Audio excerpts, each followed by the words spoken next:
So I would like to begin by wishing everyone good morning, whether live and in person or whether over the internet.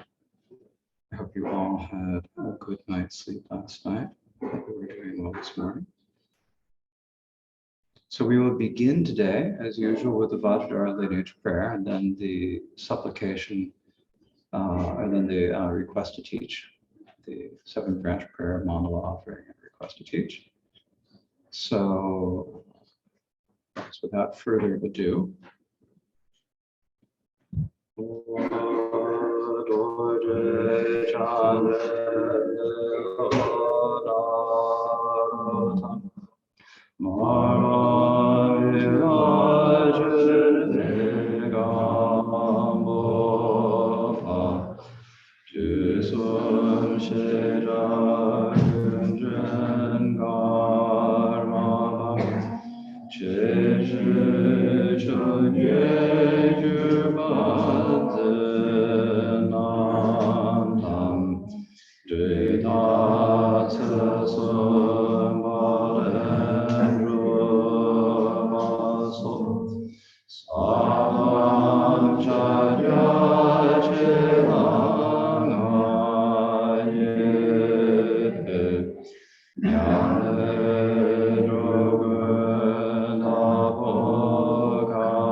Chatsavana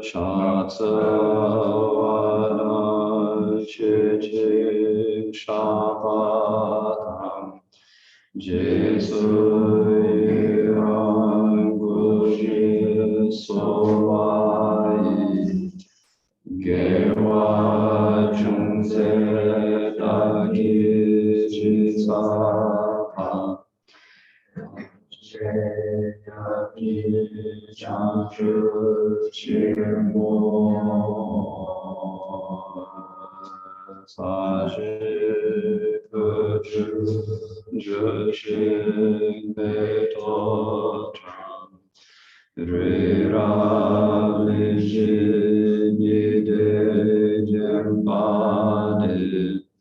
Sangye Shindu Nite Kumai Yoga Sangha Shimha Shrupa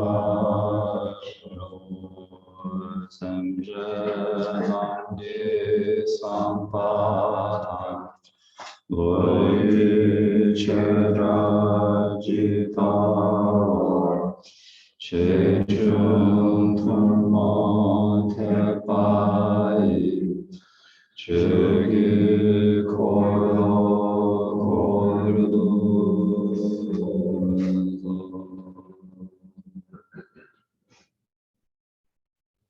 Glorious, precious Root Guru, please sit above my crown on a lotus moon seat. Care for me with great kindness and grant blessings of body, speech, and mind. In the Dharma expanse palace of Akanishta is the essence of all Buddhas of the 3 times who shows me directly in my mind is Dharmakaya. I prostrate to the glorious exalted Guru. Please bless me and all sentient beings that our minds become the Dharma. Please bless us that the Dharma become the path. Please bless us that the path dispel confusion. Please bless us that confusion arise as wisdom. And now think to yourselves that we are listening to the Dharma today in order to bring all of our mothers, all sentient beings throughout space to the state of lasting, complete, true happiness. That is the state of Buddhahood. And in order to do so, we need to become Buddhas ourselves, which means we need to meditate. And in order to meditate, we need to listen and contemplate first. So we're listening to the Dharma today. Think to yourself that you're listening with this motivation of bodhicitta. The Dharma that we are listening to is the way of the Bodhisattva by the great being Shantideva. And of the 10 chapters of the way of the Bodhisattva, this year we are discussing the 8th. So we went over the history of that last time. We don't need to repeat it this morning. And with the, what do we say?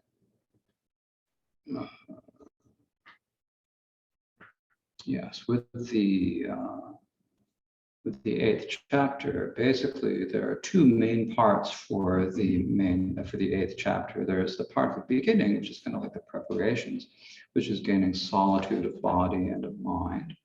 And then the second part is the actual meditations on relative bodhicitta. So last night we went through just the first 2 stanzas, and if we continue at this pace, then we're only going to finish 20 stanzas in this program, which is really not what we should do. We should actually try to get a little bit further on. So today we will actually start speaking about a bit of the text. Now, also this morning we are having the life release for lobsters after this teaching. So we're going to finish today's morning session a little bit earlier so that we can go and make sure to have time to release some sentient beings back to their natural environments. They can hopefully live out healthy, happy lives, and then, because of the connection, move on to Buddhahood. But we'll speak about that more later. So we're going to end this session a little bit earlier today.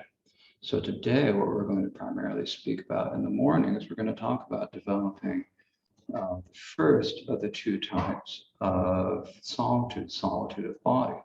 The solitude of body means that you leave society, you leave the world, and you go to some place where you can actually meditate one-pointedly, because as long as you are in a worldly existence, your meditation is going to be sporadic at best. There's so many things that distract us. And so that's the first part of the chapter, the first part that I'll be speaking about today, gaining the solitude of body, which means, as it says in the second stanza, which we went over last night, with solitude of body and mind, distraction would occur. So you should thus forsake the world and also give up discursive thoughts. So here, that give us the two types of solitude, body and mind. So today, coming to the third, is the solitude of body. And the first thing you have to think about is, why aren't you willing to give up the world? What causes to not just say, okay, I'm going off? Well, it's our attachments. And so the next stanza then speaks about that. And for those of you online, here is the, okay. So the stanza reads, you won't renounce the world if attached, or else if you crave goods and such. In order to abandon those, the wise should contemplate like this. So what we're saying, the first two lines here, you won't renounce the world if attached, or else if you crave goods and such. So attached means you're being attached to people primarily, or sentient beings. And for lots of us in this culture, that would be our dogs or cats, our pets, the beings we like. So if we're attached to them, then we aren't going to leave the world, because we're going to feel like, oh, I can't leave that. Right? The other thing that keeps us from leaving the world is being attached to goods, getting things, the bling, the whatever we get in samsara, all the good things, the coffee, food, fame, popularity, and so forth. All of this is what the attachment to all of this is what keeps us from actually doing what we need to do to overcome distraction. And if we overcome distraction, then we can overcome the afflictions, and then we'll be able to free ourselves and others from samsara. So that's why we need to overcome our attachments. Not to mention just that the more, on a purely practical level, the more attached you are, the more pain you're going to have in your life. If you don't care about your life, if you're not attached to it, you're fine with anything, you're not going to be upset about anything, and you're going to be a lot happier. Regardless of whether you even go and meditate, you're just going to be happier if you're not attached, because most of our pain comes from attachment. So, or all of our pain, you could really say, all of our pain comes from attachment. So why would we want to stay attached? So we need to know, how do we give up that attachment? So that is what Shantideva is going to next speak about. And this is why he says in the end of the verses, in order to abandon those, the wise should thus should contemplate like this. So those last two lines of this verse, in order to abandon those, the wise should contemplate like this. So how do we, well, so that's why we don't give up the attachment. So what is it that we need to do to become attached? Or to become unattached, to give up our attachments? It's realizing that afflictions are destroyed by shamatha and insight in conjunction. First, seek out shamatha, which comes from joy for having no attachment to the world. So here, basically what we're saying is that if we want to overcome the afflictions, which are the cause of our sufferings, then we need to have meditation. There are two types of meditation, as we discussed last night. There's shamatha and insight meditation, and we need to have both of them. So when we talk about these two types of meditation, we spoke about this briefly last night, but we have to remember, what is shamatha? What is the insight meditation? So shamatha meditation means when you're able to rest with your mind remaining one-pointedly on a focus for some levels of shamatha. Sometimes it's just resting one-pointedly without being distracted. Right. So when we talk about Mahamudra meditation, we're saying being able to rest without distraction. As it's said in the Vajra lineage prayer, non-distraction is the core, or the essence of meditation. So that's what we need. We need to be undistracted. Another way of looking at it is you're able to rest your mind one pointed on a focus. This is more of a slightly more of a beginner's way of meditating on shamatha, where you have something that you're focusing on, whether the breath, a visual image, or any of the other focuses of meditation, or on bodhicitta. So we have that's shamatha meditation, resting one pointedly or without distraction. Then we have insight meditation. So insight meditation is being aware of the nature of things, just having that direct awareness of the nature of things. Not at the beginning, you start out with a conceptual idea. So that is what is actually going to uproot the afflictions. Shamatha meditation, when you have strong shamatha meditation, what that does, the function of shamatha meditation is it subdues the afflictions, subdues them so that they can't become manifest. When you have strong shamatha meditation, while you're in a strong shamatha meditation, you aren't going to feel attachment, you aren't going to feel hatred, you aren't going to feel anger. When you feel those, you're distracted. You're not actually in shamatha meditation. So as you develop your shamatha meditation, and you learn how to let them go when they arise so that they don't actually distract you from your meditation, you can just rest no matter what's happening. When that happens, then if you're not there prolonging them, they're just not going to happen. They just naturally go away. But they aren't completely gone yet. They just don't arise as long as there's shamatha meditation alone. In order to completely eliminate our attachment, our anger, and all of those other afflictions, pride, envy, ignorance, view of the self, and so forth, in order to completely eliminate them, we have to actually see the actual nature. Because when you know the actual nature, it's completely different than the basis of the afflictions. There's no basis for the afflictions, and so they go away out. You uproot them entirely. So there are two different types of antidotes, we call them. They're antidotes for the afflictions, because it's like, if you get a snake bite, you get your antivenom, your antidote for the snake bite, and then you're okay. Right? So similarly, we have the afflictions, we have the illness of the afflictions. The antidote for that, the remedy, is shamatha to subdue them, so they won't become, so they won't take over our minds, but their remnants are still there. And then there's insight, which eliminates them entirely. So we need these two, and we need them in conjunction. So I know Rinpoche has said this many times, and I think he's said it in Maine. You have to have both of these together. So in conjunction here, the word in conjunction means they're happening together. They're working together.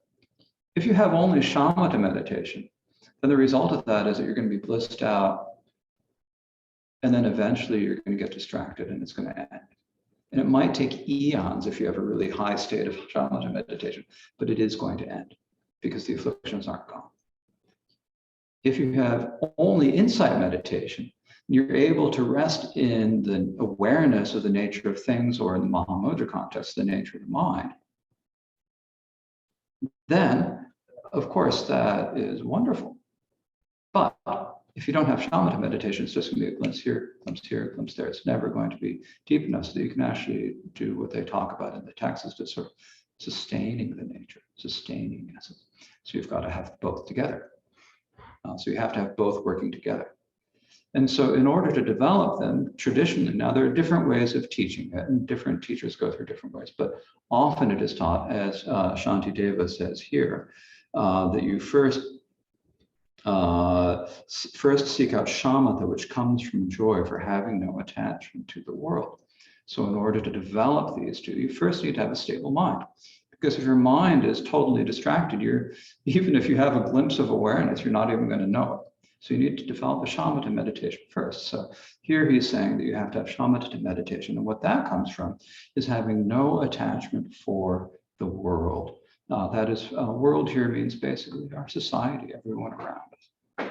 Now, when we say no attachment for society, no attachment for the world, that doesn't mean that we don't care about them.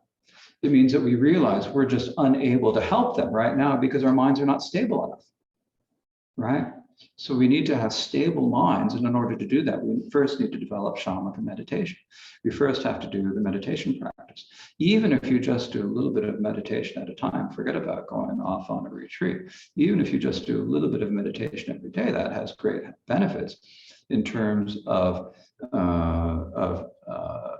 making our minds calmer and making us better able to benefit other people. And we see this in our lives. If you actually want to really be able to bring lasting help, then you need to develop a stronger, more stable shamatha, which means that you need to entirely give up your attachments to the world. So then the next stanza reads, so next stanza we're talking about actually what are the actual methods, what are the actual remedies? Well, the remedies are these contemplations of thinking about how do we actually, what do we actually need to, what are we attached to and how do we overcome that attachment? So as it says in verse 5, who is someone ephemeral to cling to the impermanent? In 1,000 lives you'll never see the ones who were so dear to you. And so here when we're talking about this antidote, the first antidote, we're talking about giving up attachment to the world. And so the world here primarily means sentient beings. We get attached to the people in our lives, and because we're attached to them, that prevents us from actually, what do we say? It prevents us from actually being able to meditate or do whatever we need to be able to help other people. We can't help ourselves because we're too attached to other people. And because we can't even help ourselves, forget about helping other people in a lasting, meaningful way. So that's why it's saying we have to give up. And so so the antidote is to remember that when we are attached to people, they are impermanent.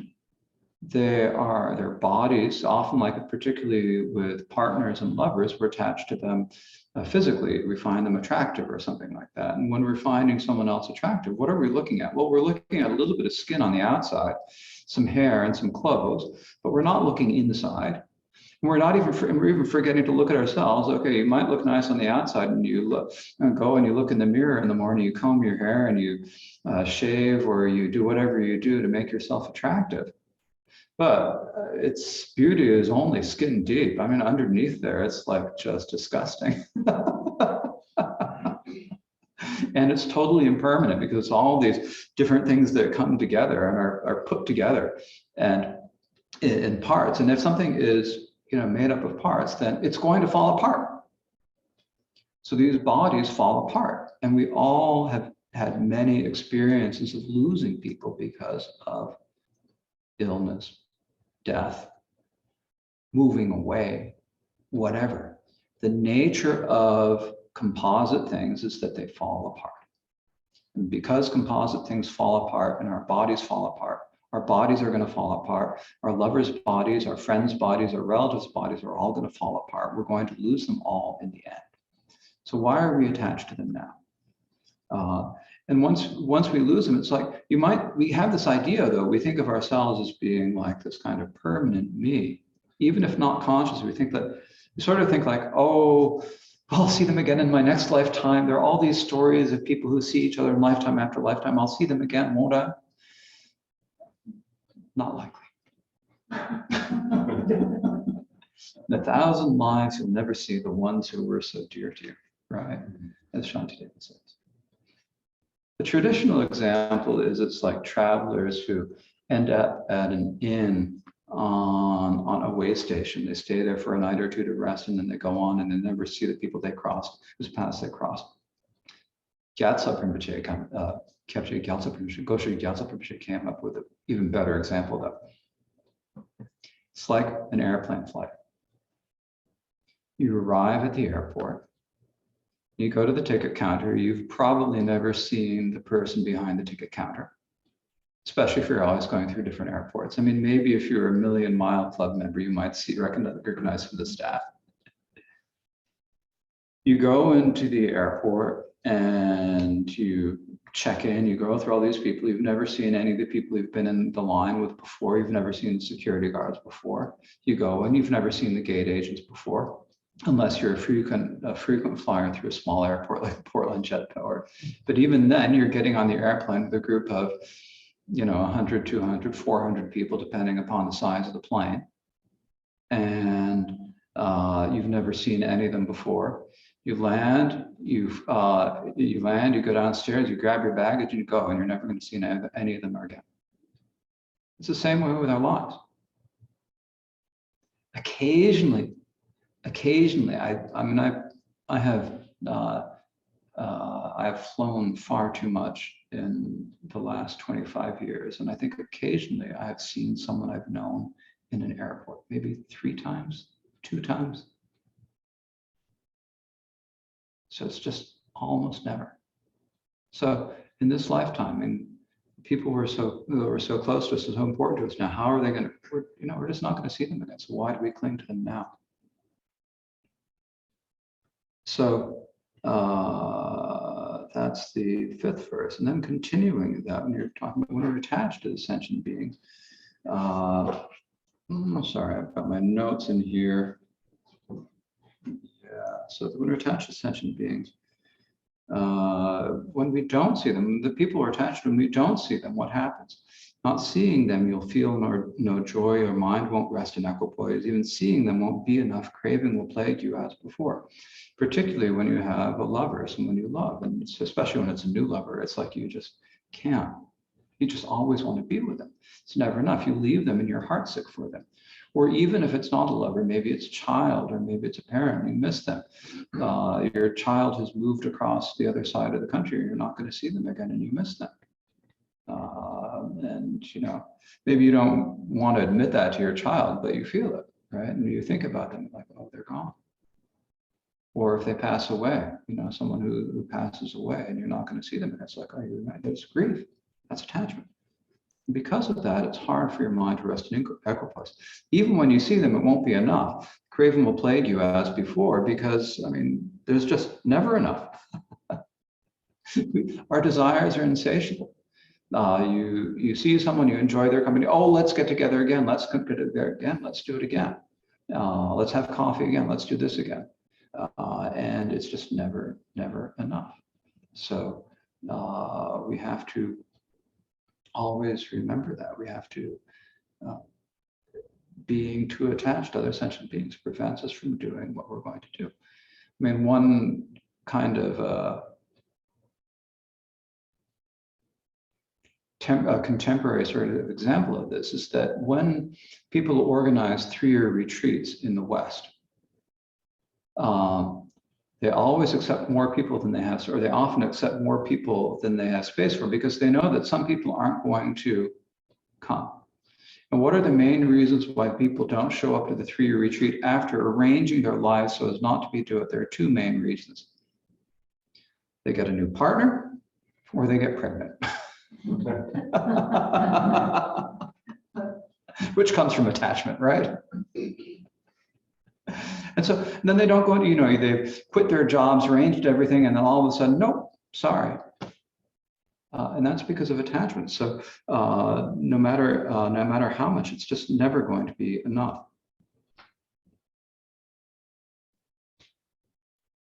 And so then being attached to sentient beings obscures completely the true nature and wrecks world weariness as well. Grief will torment you in the end.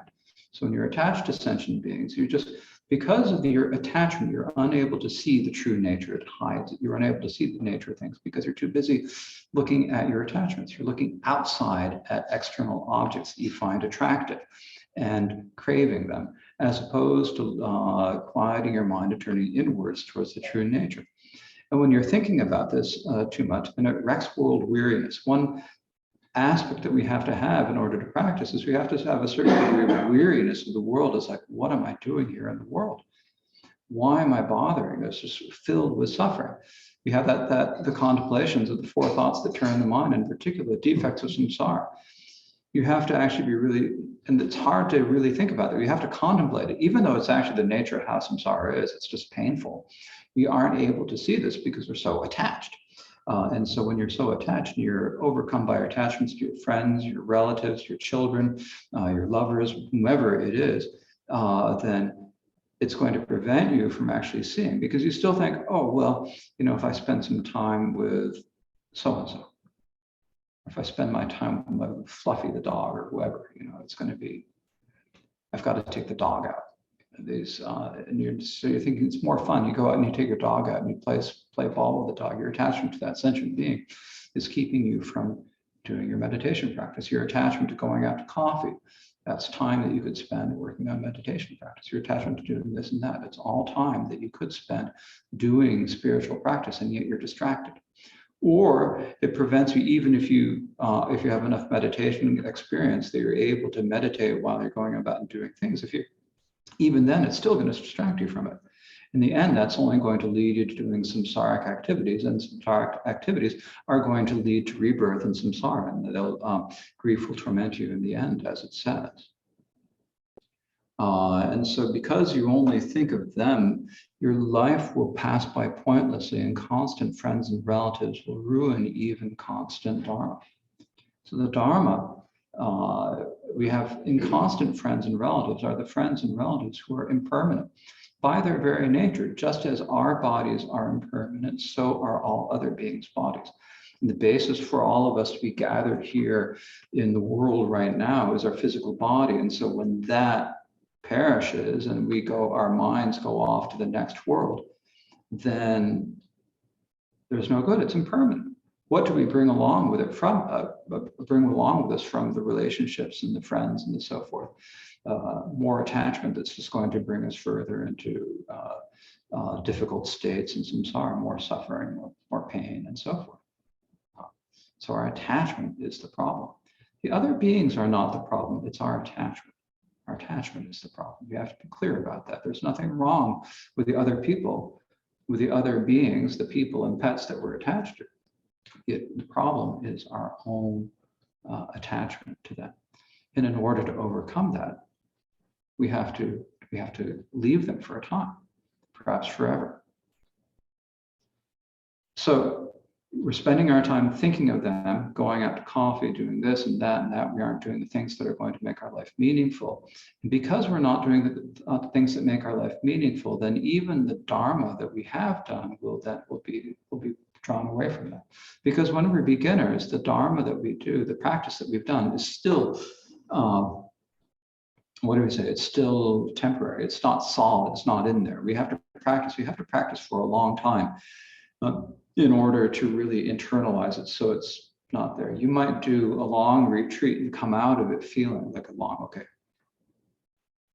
for us, a few months retreat. And you feel like you have really got something out of the retreat. You come out and it lasts for a month, 2 months, and then it gets a little bit less. But it's still there. And it gets a little bit less. And then if you're distracted by the world, it's one day you're going to realize, whoa, where did it go? That's because of our attachment to the world, our attachment to our ideas, our attachment to people. And so if we want to maintain the progress that we've made in the Dharma, then we have to continue to decrease our attachments to the world. So if we think that we can go out and have fun and enjoy ourselves and and live a good life, carefree, good life without thinking about the Dharma except for 10 minutes on the cushion in the morning, not going to happen. Not going to happen. So you have to give up. Even if you're going to make the commitment to maintain a regular meditation practice in your daily lifetime, you have to be able to actually make that commitment and keep it, which means prioritizing it over coffee, partners, children, friends, relatives, pets. You've got to say, I'm going to take this time. If you take the time and you do it, you will see results. And there are people who are doing it now. I mean, one of the impressive things about the Vancouver monastery is that there is a good group of students who all get up and do 1.5 to 2 hour sessions in the morning before breakfast. And they're showing results for it. Why aren't we showing results in our practice? Well, it's because we're not doing it. You know, these are people who get up in the morning before their family wakes up. They put the time into doing the practice. They do it. They're getting results from their practice. Then they have to, do things like breakfast, take the kids to school, whatever. And then, some of them have jobs and things like that. But they're putting the time into their practice, and that's what they're making important. And therefore, they're showing results. Why aren't we showing results? How much priority are you putting on your practice? That's your question, right? Are you willing to get up a little bit earlier? Or if you're a night person, are you willing to stay up a little bit later and do your practice at night? That's also a good time to do it, right? To take the time to actually, actually do this. Like there's a saying that some financial advisors say, they say, pay yourself first, right? When you get your paycheck, put some in the bank before you pay anyone else. When we're doing our Dharma practice, we have to do the same thing. Pay yourself first. That means you have to take the time to actually do your practice. You have to actually put the time in. You have to be dedicated. You have to think about it. And if you do that, you will see results. If you don't do that, you'll see small results. The more time, the more effort, and pure motivation that you put in, the better results you're going to get. It's just the nature of things. If you want to learn how to do anything, you have to put the time in to learn it, right? That's the main point. If we're actually going to get benefit, you have to put the time in. Okay, so that's discussing generally needing to leave the world. But the other thing we need to consider is what is the nature of all the sentient beings we're attached to. And so here it is. It reads in verse 9: acting the same as childish folk, you'll surely go to the lower realms. They'll lead you to unsuitable states. What good's the company of fools? Acting the same as childish folk. So here, when we talk about worldly sentient beings, and what we're comparing them to are children, right? Now, so the reason we're comparing them to children is that actually they don't know what is good for them. It's like they just don't know what they should do. In the worldly ideas, we have thought of what should we do? Parents have to teach their children, no, you don't go touch the stove, you don't do this, because their children just don't know what is good for them. Don't jump off that cliff, it's going to hurt. The parents have to be looking after the children because the children don't know. If you take your kid down, a 2-year-old kid down to the pier, then the kid is going to walk off and drop in the ocean if you're not careful, because the kid doesn't know. And so people are, and so we're the same. Children, like if you want to give them the example in Paul's Electroma's commentary is if you have like medicine that's kind of bitter and you have poison that's kind of sweet, the kid's going to choose the poison that's sweet, right? If you have a little baby, like a kid 2 years old, you can also think about it in terms of eating. You cook some nice vegetables, some kale. Nope. It's good for you. Nope. Not going to eat it. Chicken nuggets? Yes. Right? They don't know what's good for them. So that's why they're called childish. Now, when we say that they're childish, or the word in Sanskrit for childish or child is bala, which also means fool. So it's in my translation, I've done it, alternating between childish and fool.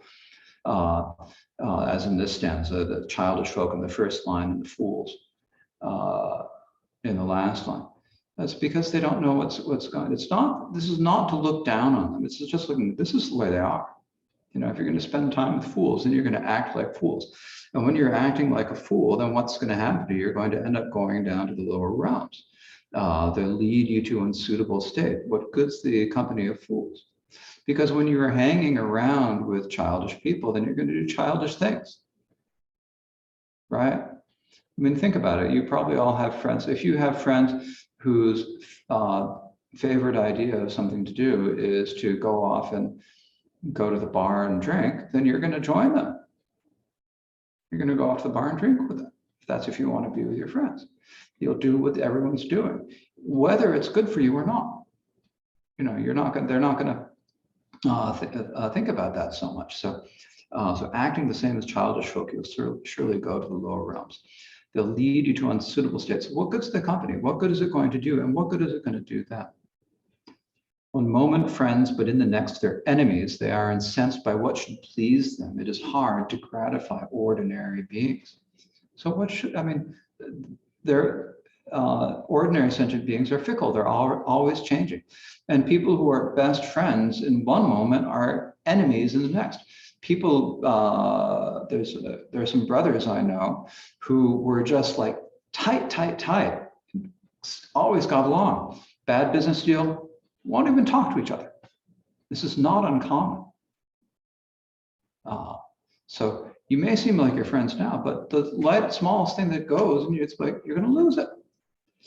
You do something that you think should make them happy, but it doesn't. They aren't happy with that. They won't listen to that either. So you can't do anything for them. There's like nothing that you can actually do to please these ordinary sentient beings because they just don't know what's good for them. So if you do something good for them, they're going to get angry. There's just no winning with ordinary sentient beings. It's hard to gratify ordinary beings. And again, the point here is not to denigrate ordinary beings, but is to look at our own attachment. If you really love someone, if you have true love for someone and you want to help them, then you need to make sure that you're going to be able to help them. And if all they're going to do is, be fickle and it's going to cause them pain and cause you pain, then what good is it to actually be around them? You need to get to a place where you're actually going to be able to benefit them. Angered by talk of what is helpful, they turn me away from my own welfare. If I don't listen to their words, they go to the lower realms enraged. And so this is, if you tell them, you try to give them advice, well, you shouldn't do this, you shouldn't do this, you shouldn't do that. And they say, no, I'm going to do it. And this is the right thing to do. This is what you need to do. They're going to talk to you, and eventually they might even talk you into doing something that's good for you, or they might talk you into, or they might prevent you from actually doing something helpful. And so there's no benefit. And so then if you don't listen to what they have, if I don't listen to their words, if you don't listen to what they're saying, then they're going to get angry at you. And they're going to do something acting out of anger. And that is cause, of course, to, in the next life, falling into the lower realms. So it's important to keep this. This is just the nature of ordinary sentient beings. They just don't know what's good for them.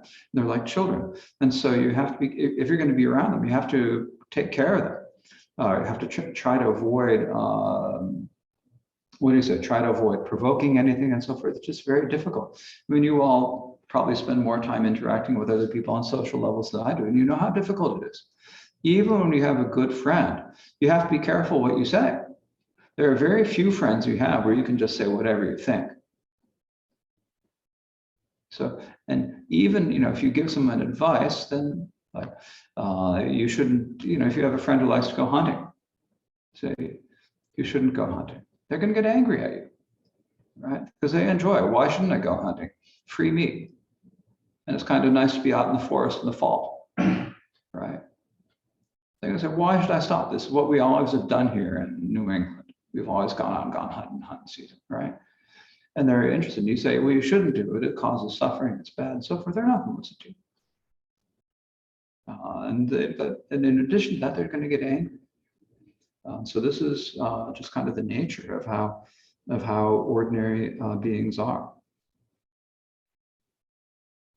They're jealous of their superiors, competitive with their own equals. They're proud towards their inferiors and arrogant when they are praised. When you reproach them, they get angry. When is there benefit from the childish? So basically, no matter what you do with ordinary sentient beings, there's going to be something that's going to set them off. You compare them to someone else and they're going to get jealous of them, or they're going to feel competitive. They're going to get proud. They're going to get arrogant. You tell them, you say something nice to them and they start thinking, oh, I've got something, whether or not it's true. You can say anyone to someone, like, you're going to say, oh, you look really good. Actually, you think, oh, gosh, I wish they didn't dress like that. How are they dressing like that? Oh, you look good. And they're going to say, oh, right. Whether or not it's true, you say something nice to them, they're going to say, oh. So people just, they're very fickle. And anything you do to them just makes them, make them feel, either jealousy or competitiveness, pride or arrogance or whatever. You say, well, you shouldn't be like this. And then they're going to get angry at you when you reproach them. So when is there benefit from the childish? I mean, you can't do anything to really help them because we don't have enough knowledge, we don't have enough understanding to really know what is going to help another being. And half the time we think we're trying to do something, but we all have experience where you thought you've done something to try to help and no benefit at all, right? And so there's just no benefit from being around childish people. So when you keep company with the childish, you praise yourself, belittle others, talk of samsara and such with them, non-virtue inevitably occurs.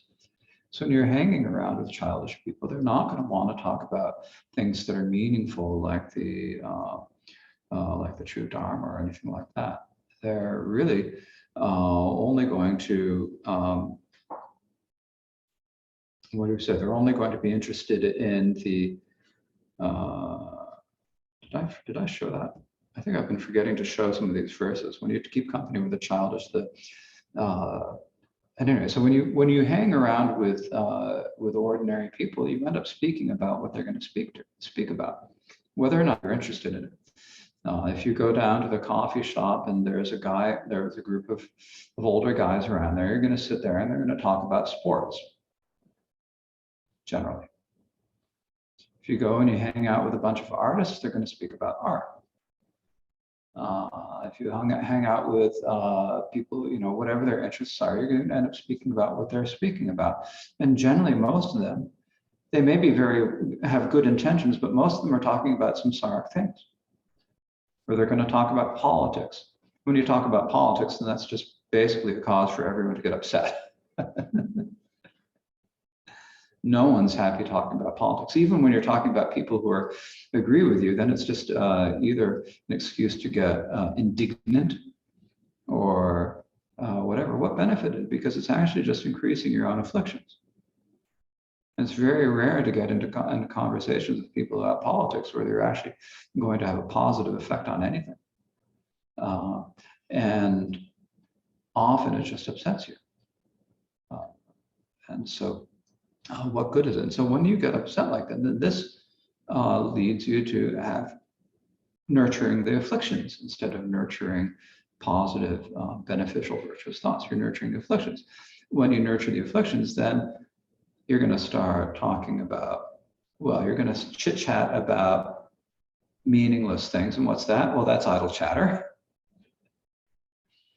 You're going to criticize someone else, especially other politicians. Well, what's that? A harsh speech. You're going to try to get people to come over to your side and split them from someone else. What's that? Well, that's a divisive speech.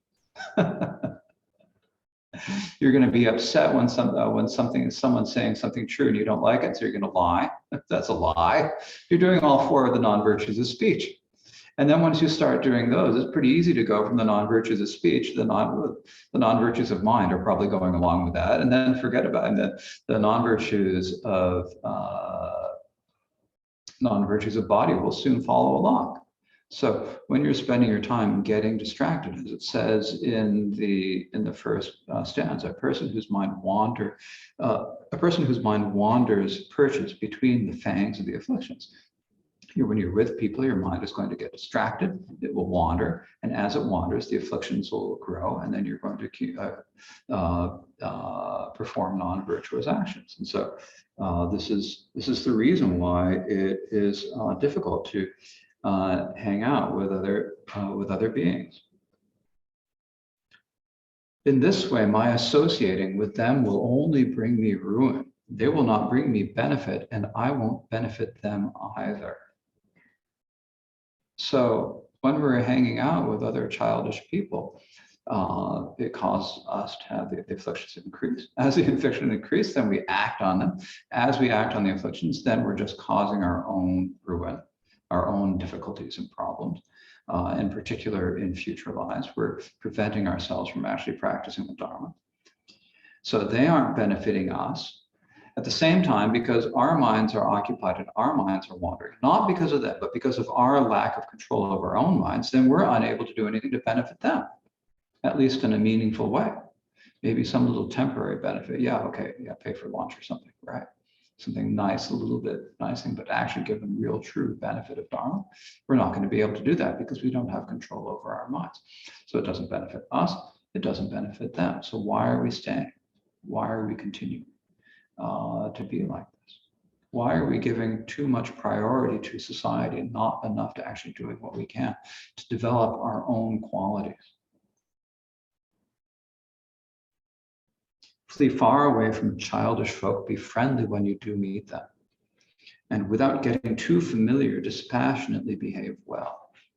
So the Shantideva's advice is just go away, flee, go off, go on a retreat someplace, go someplace where there aren't all these childish people around. Because then you won't be getting distracted, you won't be committing misdeeds yourself, whether body or speech. Not only that, you won't do anything that causes them to do anything bad to you. Now they're going to have to take control over their own minds at some point. But that's something that they have to do on their own. So, but then when you do meet people, well, how do you treat them? Well, you be friendly with them. This is not saying that you're going to go off and be like in a mountain retreat where you're never going to see them again and you're completely giving up on everyone. Like with Milarepa. So Milarepa had gone off into the mountains and he'd been there probably, I don't know, he spent, 8 years with Marpa, or 6 or 8 years with Marpa. And then he spent a couple of years in one cave. He moved up to the White Horse Tooth Cave. Is that it? Tahotasso, yeah, White Horse Tooth Cave. And he stayed there for a long, long time. Many, many years, maybe a decade. Eventually, some hunters came by and found him. They told people in the valley, his aunt heard, she came up and saw Milarepa, gave him some stuff, and then she went back and she told Milarepa's sister, Peta, little sister. So Milarepa probably hadn't seen his sister for, at least 17, 18 years, maybe 20 years. So because she had been reduced to be a beggar, no one would marry her because Milarepa was a sorcerer and they're afraid of his black magic. She didn't have any way to support herself, and so after their mother died, she was just wandering around begging and miserable life. So she goes up to the cave and sees Milarepa and it's like, that must be a ghost. That can't be a human. Because he was like emaciated, green. Even the hairs on his body have turned green from eating all the nettles for year after year, eating only nettles. And she was like, is Milarepa there? And he's like, yes, I'm Milarepa. She says, you can't be Milarepa, but she recognized his voice and he recognized her voice. And then she was just completely distraught. So he was kind to her. And she says, this is so terrible. I'm going to go beg for some stuff. And she went down and she begged for some goods and came up, bringing some food for Milarepa. And she came up when he was in the middle of a session. So he'd gotten up and he was wandering around. But of course, he didn't have any clothes except for one light cotton robe, which he didn't wear all the time. And he was not wearing when she came up.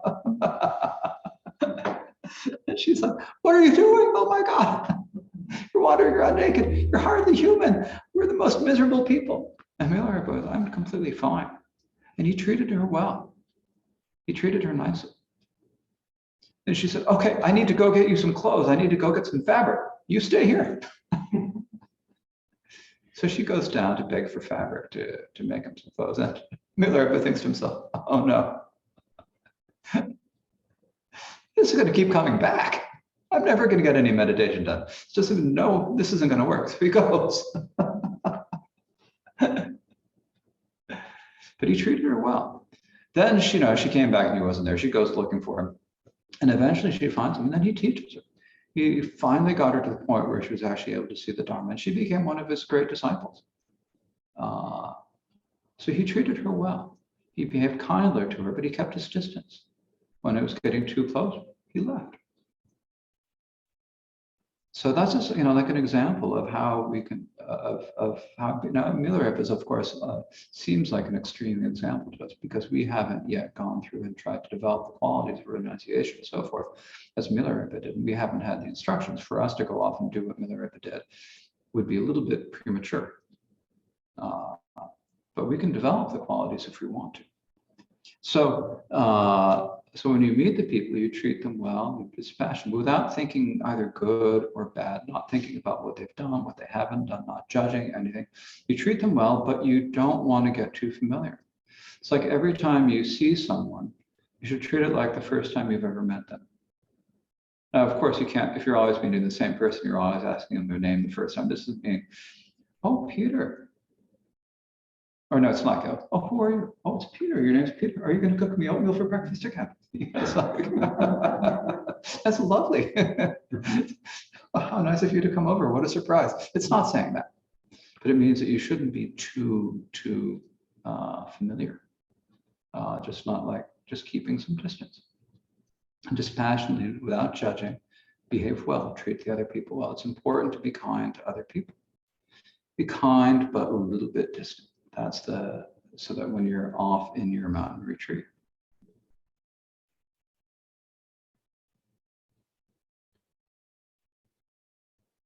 So just like a bee with flower nectar, I'll only take for Dharma's sake and live unacquainted with anyone as though I'd never seen them before.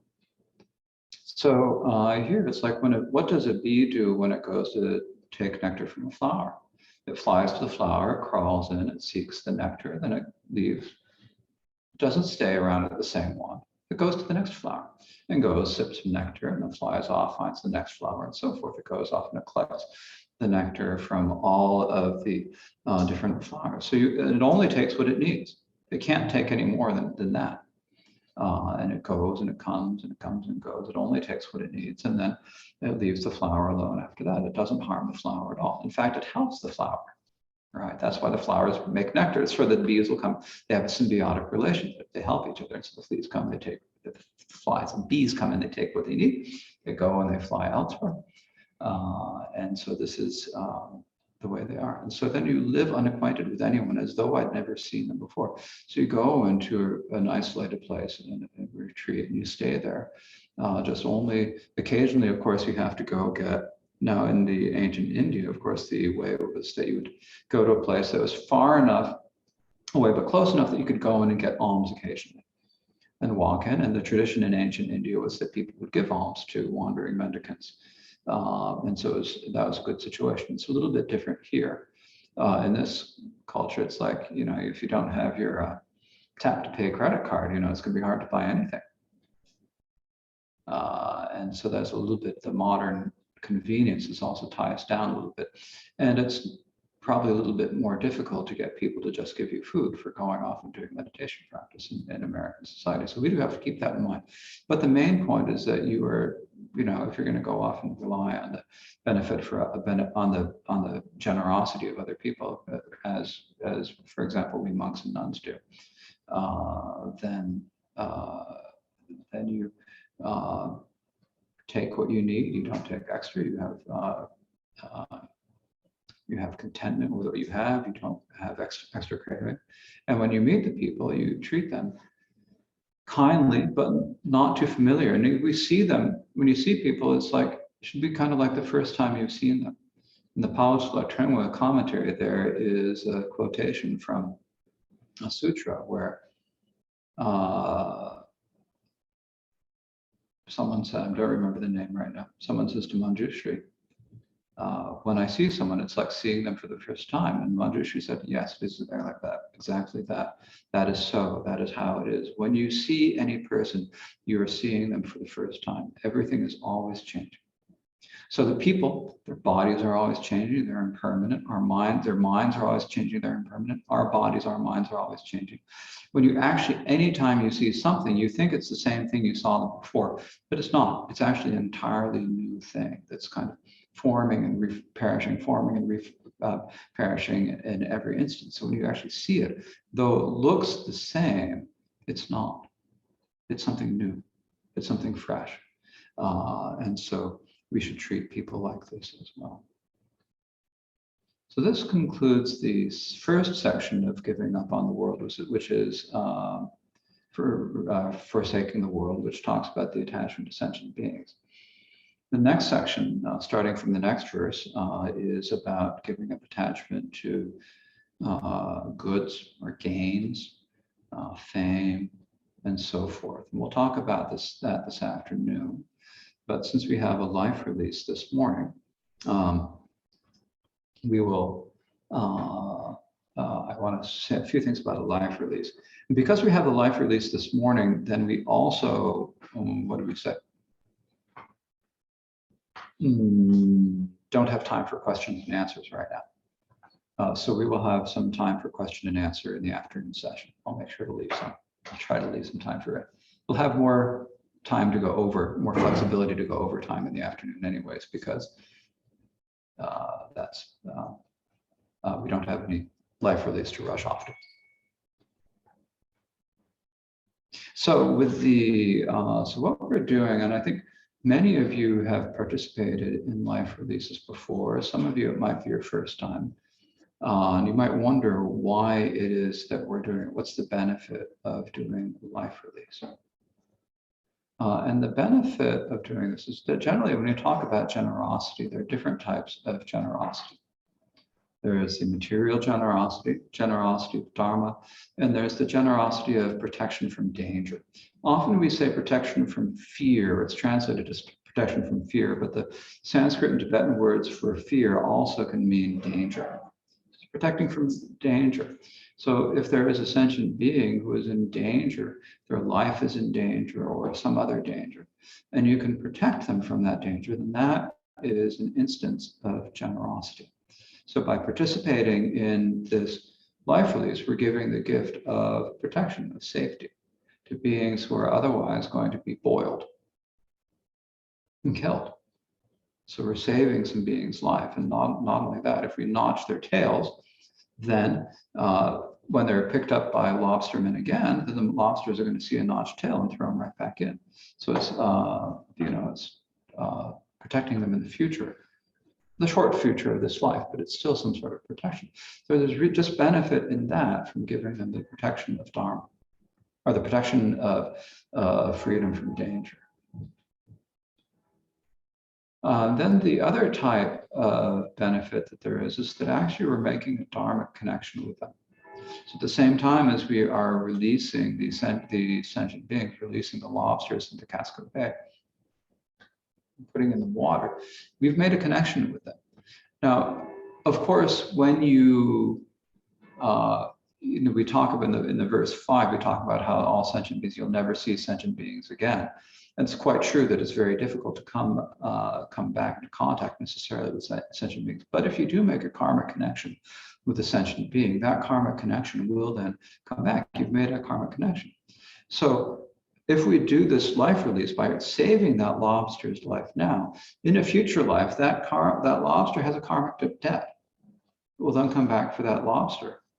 The future being in that lobster is continuing, saving our lives. A cycle.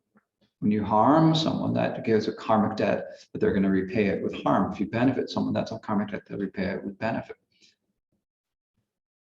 If we also then do it with the motivation of bodhicitta, with the aspiration that that being then also be able to awaken to enlightenment, then we've made a connection to them so that when we awaken to Buddhahood by the power of our aspiration, then they will also be able to awaken, or when they awaken, that we'll be able to awaken, that we'll all have that connection of enlightenment.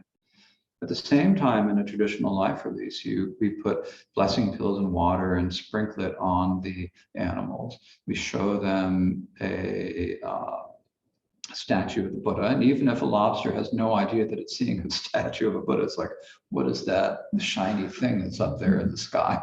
I'm going to wave my antenna. I have no idea what it is. or I'm too sick to wave my antenna. But if they have that visual image, that's what we call the liberation on seeing. When they taste the water that has the blessing pills, and that's liberation on tasting.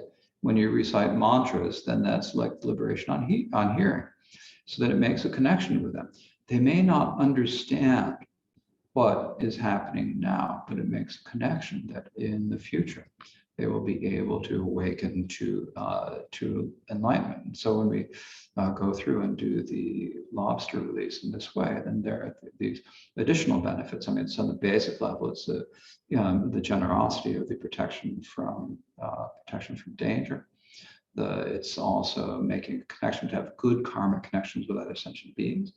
And it's also having that connection to bring them to liberation through the methods of liberation through seeing and so forth, and through our aspirations.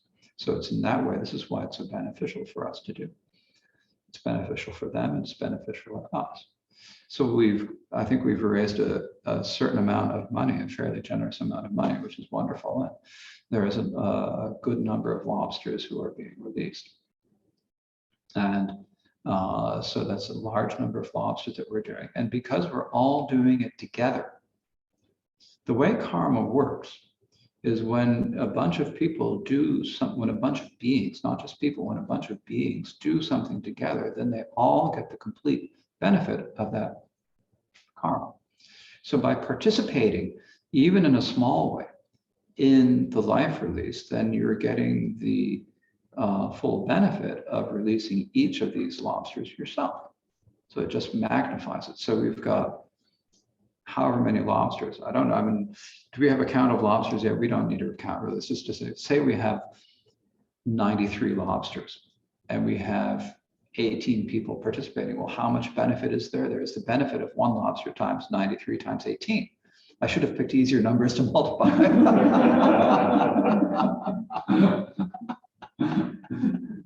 What it would be 930 plus what's 8 times 93? 8 times 93 is going to be 720 plus 24, 740 plus the 930 is a lot.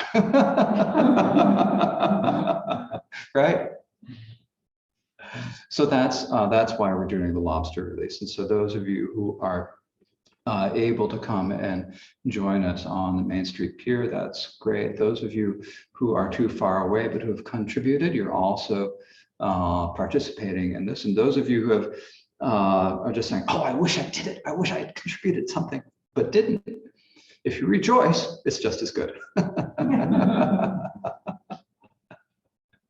So that is the reason for the lobster release, how that all, the reason of why we're doing it and how it works. So I think that's enough for this morning. It's probably a good time to now start heading down to the Main Street Pier and letting some beings free. But before we do that, we have to remember to dedicate the merit. Oh, before you do that, I thought I would just put on my screen a picture of where we're going. Okay. In case anybody out there is going to join us. Okay, excellent. Okay, let's see if I can do this quickly. It's on my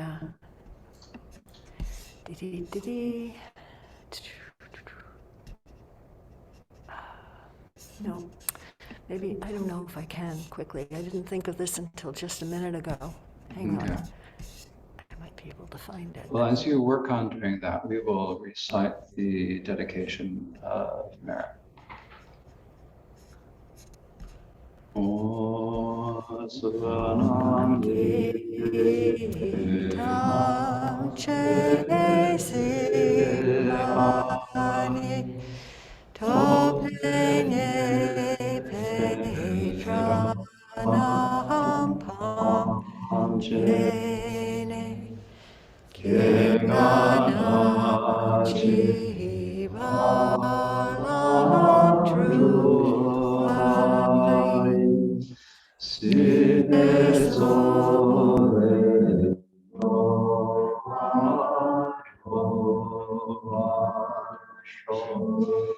By this this merit may we attain omniscience, defeat the enemy,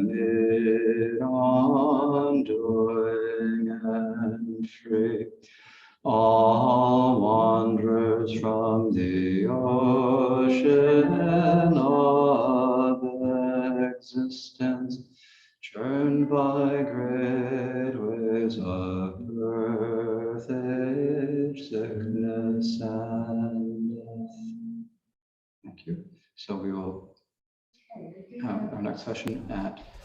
For the benefit of people out there that would like to see where we're going, I'm going to share